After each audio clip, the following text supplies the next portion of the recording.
ಉಡುಪಿಯಲ್ಲಿರುವ Prasad ನೇತ್ರಾಲಯದ super speciality ಕಣ್ಣಿನ ಆಸ್ಪತ್ರೆಯಲ್ಲಿ ಕಣ್ಣಿನ ನೂತನ ಚಿಕಿತ್ಸಾ ಸೌಲಭ್ಯಗಳ ವಿಭಾಗಗಳ ಉದ್ಘಾಟನಾ ಕಾರ್ಯಕ್ರಮವು ನವೆಂಬರ್ 21ರಂದು ಬೆಳಿಗ್ಗೆ 10 ಗಂಟೆಗೆ ನಡೆಯಲಿದೆ. ಪೇಜಾವರ ಮಠದ ಶ್ರೀ ವಿಶ್ವೇಶತೀರ್ಥ ಶ್ರೀಪಾದರು ಉದ್ಘಾಟಿಸಿ ಆಶೀರ್ವಚನ ನೀಡುವರು. ವಿದ್ವಾನ್ ಕಬ್ಯಾಡಿ ಜಯರಾಮಾಚಾರ್ಯ ಶುಭಾಂಸನೆ ಗೆಯಲಿದ್ದಾರೆ.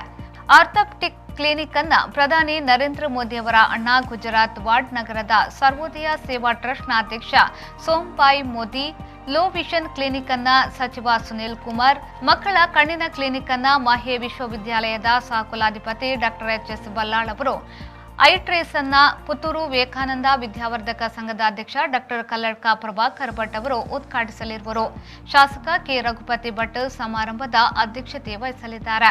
ರಾಷ್ಟ್ರೀಯ ಮಹಿಳಾ ಆಯೋಗದ ಸದಸ್ಯೆ ಶ್ಯಾಮಲಾ ಕುಂದರ್, ಮುಂಬೈ ಬಿಜೆಪಿಯ ಕಾರ್ಯದರ್ಶಿ ಮೋಹನ್ ಗೌಡ, ಉದ್ಯಮಿ ಪುರುಷೋತ್ತಮ್ ಪಿ ಶೆಟ್ಟಿ ಭಾಗವಹಿಸಲಿರುವರು ಎಂದು ಪ್ರಸಾದ್ ನೇತ್ರಾಲಯದ ವೈದ್ಯಕೀಯ ನಿರ್ದೇಶಕರಾದ ಡಾಕ್ಟರ್ ಕೃಷ್ಣ ಪ್ರಸಾದ್ ಕೂಡ್ಲು ಅವರು ತಿಳಿಸಿದ್ದಾರೆ.